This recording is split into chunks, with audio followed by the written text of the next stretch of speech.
Bismillahirrahmanirrahim. Assalamualaikum warahmatullahi wabarakatuh.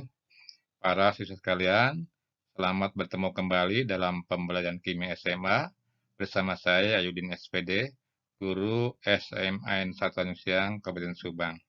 Pada kesempatan ini materi akan dibahas yakni tekanan osmotik, yaitu materi dari sifat koligatif larutan. Materi ini merupakan kelanjutan dari materi yang sudah dibahas sebelumnya, yakni penaikan tinggi dih dan penurunan tinggi beku. Baik, para siswa sekalian, mari kita ikuti pembahasannya.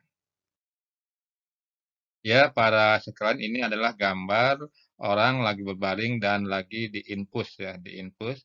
Namun para sekalian ya, tahukah Anda bahwa cairan infus yang dimasukkan dalam tubuh pasien melalui pembuluh darah harus memiliki tekanan osmotik yang sama dengan cairan sel darah ya. Jika larutan pada cairan infus memiliki tekanan yang lebih tinggi ya, atau hipertonik atau lebih rendah atau hipotonik, maka sel-sel darah akan mengalami kerusakan sehingga sangat membahayakan bagi pasien. Jadi ini para sekalian salah satu contoh dari pemanfaatan ya tekanan osmotik dalam kehidupan sehari-hari. Yakni cairan infus itu harus sama tekanan osmotiknya dengan cairan yang ada dalam sel darah kita. Kemudian para sekalian ini juga contoh berikutnya kedua, pemanfaatan dari tekanan osmotik, yakni sini pengawetan buah-buahan ya dengan selai, dengan dibuatkan selai. Ya, industri makanan ringan sering ya memanfaatkan konsep tekanan osmosis ya pada pengawetan selai. Ya, gula dalam jumlah yang banyak ya ternyata penting dalam proses pengawetan karena gula membantu membunuh bakteri yang bisa mengakibatkan botulisme. Ya, bila sel bakteri yang berada dalam larutan gula yang hipertonik ya, yang konsentrasinya tinggi, air intrasel cenderung untuk bergerak keluar dari sel bakteri dan ke larutan yang lebih pekat. Nah, ini akibatnya mengakibatkan bakteri itu akan mati karena air intraselnya keluar ke dalam larutan itu. Ini adalah pemanfaatan ya berikutnya tadi dari apa konsep tekanan osmotik. Para sekalian, ini contoh pemanfaatan selanjutnya yang memanfaatkan tekanan osmotik. Ini gambar adalah untuk RO ya atau reverse osmotik, osmotik balik ya. Di mana ada dua buah larutan ya, yang sebelah kiri ini konsentrasi tinggi, sebelah kanan konsentrasi rendah. Kemudian pada yang konsentrasi tinggi itu diberikan tekanan melebihi tekanan osmotiknya. Maka partikel pelarut dari yang konsentrasi tinggi itu akan bergerak ke yang konsentrasinya rendah. Ya, ini namanya adalah osmotik balik. Nah, osmotik balik terjadi jika kepada larutan ya diberikan tekanan yang lebih besar dari tekanan osmotiknya. Nah, osmotik balik biasa digunakan untuk membuat air murni dari air laut atau banyak juga biasa untuk air galon ya dengan namanya RO ya atau reverse osmotik. Nah, dengan memberikan tekanan pada permukaan air laut ya lebih besar dari tekanan osmotiknya, air ini dipaksa untuk merembes ya dari air asin ke air yang murni atau tawar melalui selaput semipermeabel. Jadi selaput semipermeabel itu selaput yang hanya bisa dilewati oleh partikel pelarut ya. Partikel pelarutnya ikut.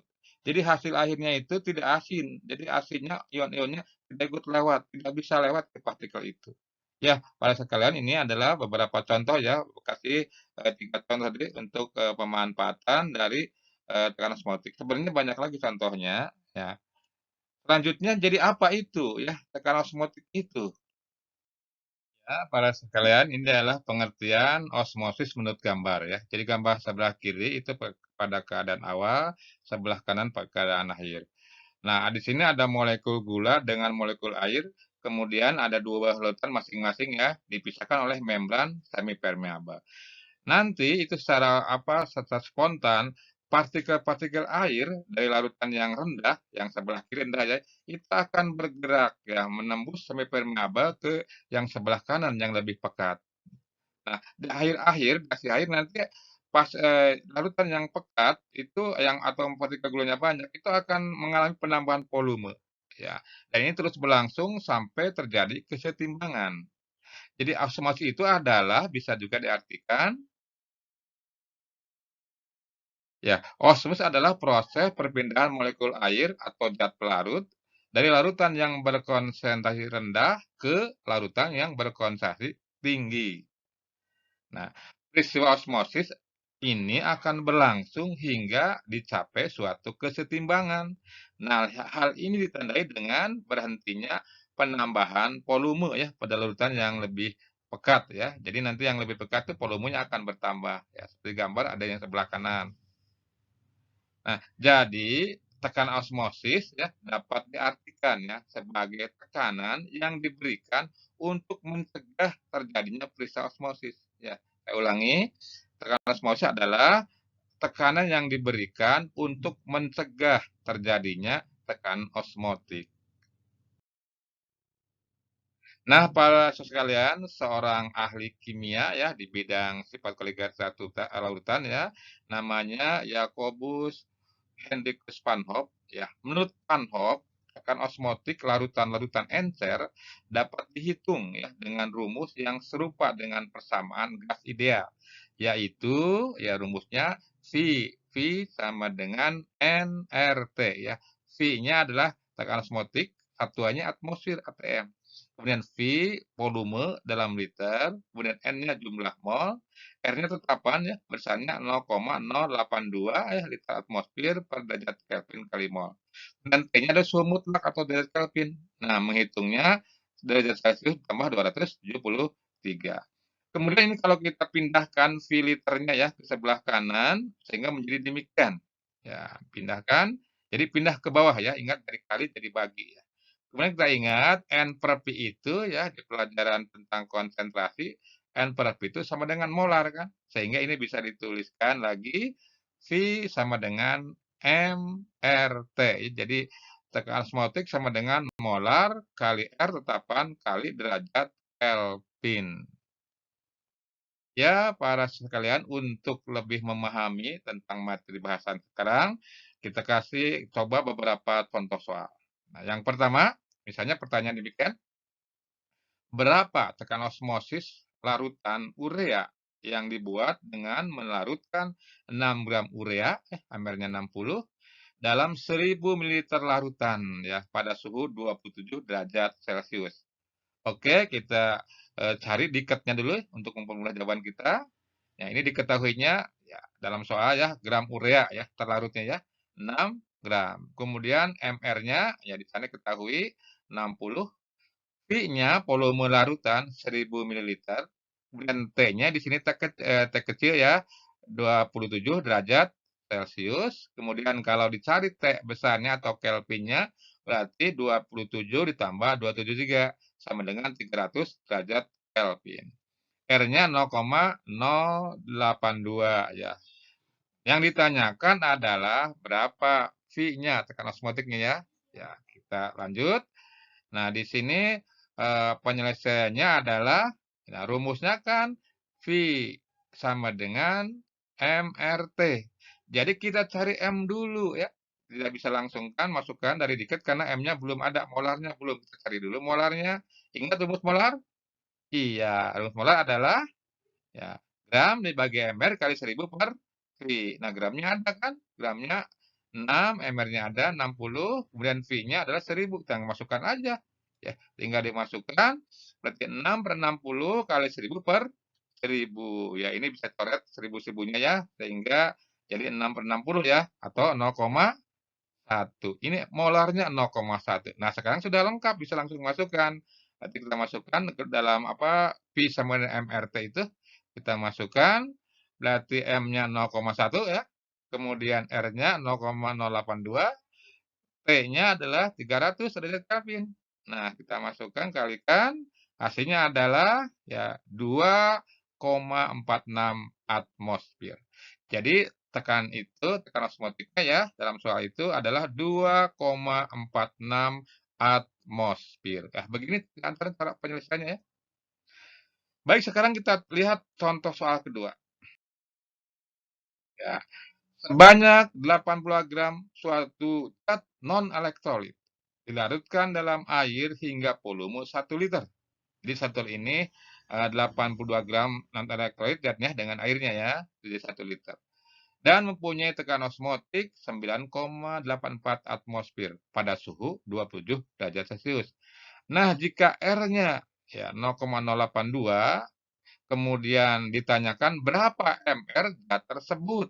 Nah, jadi sini tanyakannya mR, berapa mR zat tersebut. Oke, kita diket dulu ya, diket gramnya 82, kemudian V-nya 1 liter ya, atau 1000 ml, kemudian V tekanannya ya 9,84 atmosfer, T kecil derajat Celcius adalah 27 derajat Celcius, kemudian kalau dijadikan Kelvin menjadi 300 ya, ditambah 273, R-nya 0,082.